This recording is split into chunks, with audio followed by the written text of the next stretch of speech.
sur Radio Club 105.7 FM comme tous les vendredis à midi. Aujourd'hui, on reste à Wallers pour découvrir la maison de Jeanne, une cohabitation, une colocation entre seniors. Pour en parler, nous sommes avec celle qui est à l'origine du projet. Bonjour, est-ce que tout d'abord vous pouvez vous présenter ? Oui, bonjour. Je suis Marie-Christine Mascar, j'ai 49 ans. J'habite la commune de Wallers depuis octobre 2008. Et depuis cette période, je trouve que cette commune est vraiment très intéressante et très active. Je travaillais dans le marketing pendant toute ma carrière. J'ai travaillé dans le marketing. Par la force des choses, aujourd'hui, je suis en reconversion.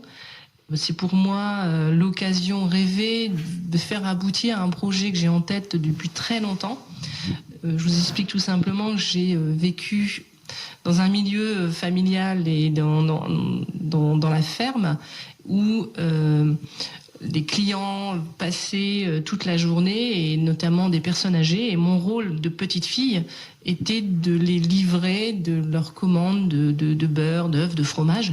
Et j'ai toujours adoré cette petite mission que ma mère pouvait me donner. Donc aujourd'hui, je ne suis plus une petite fille, mais j'adore toujours ce contact avec les personnes âgées. J'ai toujours un regard attendrissant et cette envie de pouvoir les aider, chose que je fais le plus possible autour de moi. Et aujourd'hui, j'ai ce projet d'aménager une maison de plein pied, de l'aménager complètement pour des personnes à mobilité réduite où l'âge venant fait qu'il devient difficile de se déplacer. Bon, j'ai juste pour exemple mes parents qui sont complètement dans cette situation. Donc là, j'ouvre cette maison. C'est vraiment un projet qui me tient à cœur, j'y pense depuis longtemps et je suis vraiment enchantée et ravie de pouvoir le faire aboutir. Comment est-il né ce projet ? Ça vient aussi d'un constat ? Je m'intéresse beaucoup à la vie de ma commune et aujourd'hui, la commune de Wallers-Arambert est une commune qui malheureusement est vieillissante et on peut constater que les accueils sont plutôt manquants et les besoins sont nombreux. Donc de cette envie qui est la mienne de rendre service aux personnes âgées et de ce constat qui a été fait sur la commune, il m'est venue cette idée d'ouvrir une colocation pour seniors qui aujourd'hui n'est pas encore vraiment ancré dans les habitudes, mais on voit très bien que des projets se développent de plus en plus en France et j'ai eu cette envie de le faire sur la commune. Alors, on a cette idée, comment ça se transforme en réalité ? C'est d'abord une longue réflexion, parce que c'est un engagement qui est très important. On est sur de l'humain. Et bon, j'ai travaillé beaucoup avec de l'humain et je sais très bien que c'est un engagement. Et donc, après avoir vraiment réfléchi sur moi-même, j'ai fait tout ce qu'il fallait pour en arriver là. Après avoir côtoyé des personnes âgées, et j'ai vraiment réalisé que c'était un projet qui me tenait à cœur. Maintenant, c'est toutes des démarches, toutes des recherches sur comment construire un habitat qui correspondra à la mobilité des personnes âgées, avec tout ce que les personnes recherchent, à savoir ne pas quitter sa commune, de pouvoir continuer à rester libre, à rester autonome, à garder ses loisirs, à garder sa fierté, sa dignité. Et tout ça a fait que j'ai eu cette idée de colocation. Expliquez-nous où nous sommes situés à Wallers et pourquoi avoir choisi cette maison en particulier ? Alors nous sommes situés à moins d'1 kilomètre du cœur de Wallers.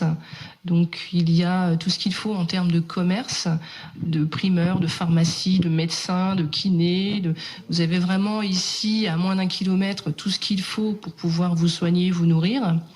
Pourquoi avoir choisi cette maison ? Il se trouve que j'habite juste à côté et dans cette maison, il habitait une dame, Jeanne, qui vivait seule depuis des années. Et moi qui me promenais souvent dans ma rue, je la voyais au travers de sa fenêtre, toujours devant sa télé, toujours souvent seule. Elle recevait des visites, bien sûr, de personnes médicales. Et j'étais vraiment affectée par sa situation d'une dame seule, âgée, ne sortant plus de chez elle. Et malheureusement est arrivé le jour de son décès.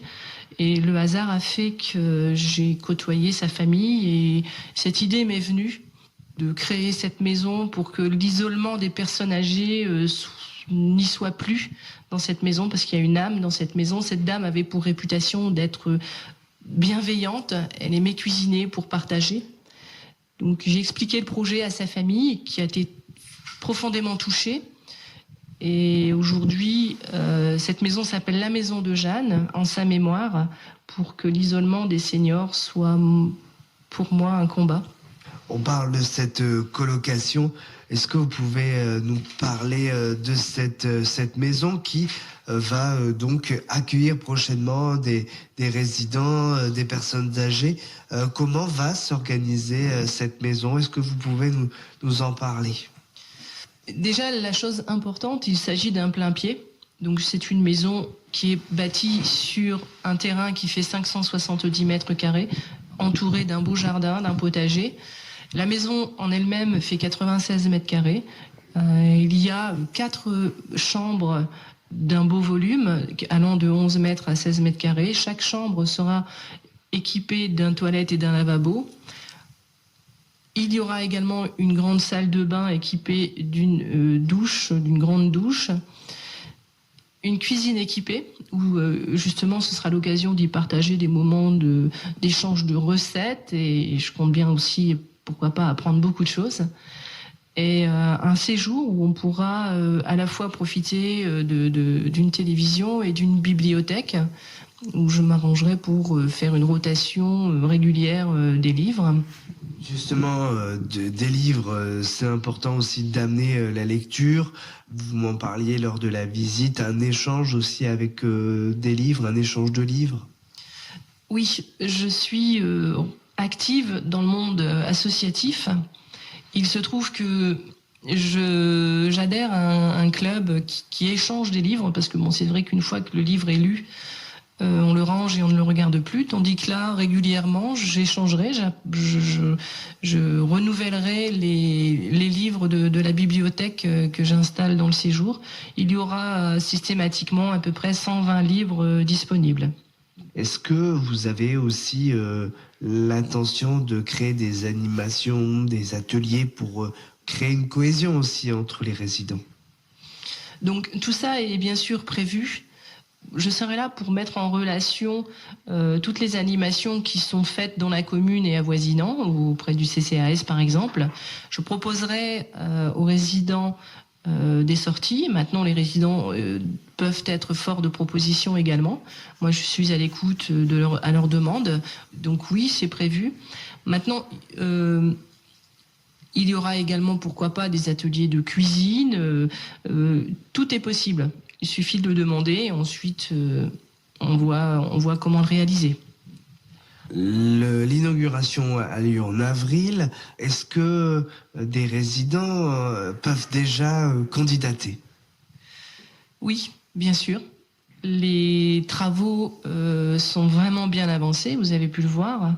Aujourd'hui, oui, bien sûr, les portes sont ouvertes, vous pouvez venir, vous pouvez me poser des questions, vous pouvez visiter, tout ça reste possible. Un contact, une adresse mail, un numéro de téléphone? Oui, donc mon numéro de téléphone est le 07 67 27 13 31. Ensuite, vous pouvez parfaitement venir directement sur place, j'y suis tous les jours. Vous serez les bienvenus. Personnellement, quand on fait un défi tel que celui-là, de créer une maison, une colocation entre personnes âgées, quel est le grand défi et quelle est votre plus grande satisfaction? Je voudrais dire que ce projet, je le porte depuis maintenant 1 an et demi, 2 ans. toujours avec la même force. Il faut savoir que c'est loin d'être facile, mais la grande satisfaction, c'est de voir aboutir, de voir grandir les murs, de voir la maison prendre forme. La grande satisfaction aussi, c'est d'entendre les personnes à qui j'explique mon projet, de voir leurs yeux qui brillent en disant c'est bien, c'est super, c'est exactement là où j'aimerais être. Et après, ce qui est pour moi aussi difficile, c'est de me freiner dans mes idées, parce que je déborde d'idées et je suis tellement bienveillante que je veux vraiment que les gens se sentent bien. Donc le tout, c'est de me freiner un peu dans les idées, mais ça, je pense que je vais pas réussir. Et là, les travaux avancent bien et vous mettez aussi, vous, la main à la pâte. C'est important aussi pour vous qui aimez aussi les travaux manuels, c'est d'apporter votre pierre à l'édifice. Oui, je travaille tous les jours dans cette maison. Je me suis découverte des talents de peintre, de maçon, de plaquiste, de tout. J'ai la chance de travailler avec mon conjoint qui en fait son métier. C'est à la fois pour moi un plaisir de le faire, parce que le bricolage, le jardinage, j'ai toujours aimé, étant une personne de la terre. Et c'est également à la fois une nécessité, parce que les coûts des travaux sont quand même assez élevés, et ce qui me permet de réaliser les travaux avec une belle économie à la clé. Et ça rejoint ma question suivante. Comment est financée une colocation entre personnes âgées ? Alors là, ce sont mes fonds propres. J'ai aujourd'hui cassé ma tirelire, vidé mes poches, et je me lance dans ce projet corps et âme, et convaincue que c'est la bonne direction. Et vous avez l'impression peut-être que ça va naître d'autres idées, d'autres colocations. Il y a déjà des discussions avec peut-être d'autres communes aux alentours. Les idées, oui. Faut savoir que avant de me lancer, j'ai eu l'occasion de discuter avec une dame qui a fait à peu près le même projet dans le Var, qui m'a parrainée, on va le dire. Et suite à ça, j'ai eu effectivement des gens qui m'ont téléphoné, d'une personne qui vient de près de Lille, qui a exactement la même idée. Et moi, je lui ai dit, comme il n'est pas loin, on va discuter et je lui montrerai le projet. Oui, effectivement, des gens sont de plus en plus intéressés par le côté humain du projet. Il y a ce côté humain, et attention, après je dénigre pas le travail, on en parle et on reçoit aussi des personnes en maison de retraite sur Radio Club, mais voilà, il y a ce côté peut-être plus humain, moins médical, on va dire, que la maison de retraite. Alors, on ne peut pas comparer la colocation pour personnes âgées à une maison de retraite, parce qu'une maison de retraite, elles sont utiles, il en faut. Dans l'avancement de la vie, il arrive un moment où on a besoin de soins, on a besoin d'une présence H24. Donc là, la maison de retraite est utile. Aujourd'hui, moi, ce que je propose en colocation, c'est l'étape avant. C'est de maintenir une autonomie le plus longtemps possible, parce qu'il fait la perte d'autonomie, c'est l'isolement. Quand on est seul, on s'abandonne, on n'a pas le moral, et c'est là où tout commence. Par contre, moi, ce que je souhaite, c'est intervenir avant les dégâts de l'isolement, de l'éloignement. On a... juste un petit exemple, on a sur la commune des personnes âgées, 30% des personnes âgées ont leurs enfants qui ont quitté la région. Donc ça devient difficile, on se retrouve seul. La maison de retraite est utile. La colocation pour seniors, c'est un nouvel accueil qui arrive en force et qui a toute sa place. Et je suis fière de pouvoir le faire sur ma commune. Dernière question, qu'est-ce qui reste à faire dans la maison et voilà, sera-t-elle prête pour avril 2020 ? C'est annoncé pour avril 2020, l'inauguration. Oui, c'est pour avril, c'est pas un poisson. On a encore, je vais dire, comme j'aime bien dire, pour motiver mes troupes, on a fait le plus dur. Et donc le gros œuvre est terminé. Aujourd'hui, on va attaquer les enduits et la peinture. Donc oui, on sera au rendez-vous, bien sûr. Après, je ferai ma déco intérieure. Et bien sûr, on sera au rendez-vous en avril. Je vais éviter le 1er avril, mais on sera ouvert.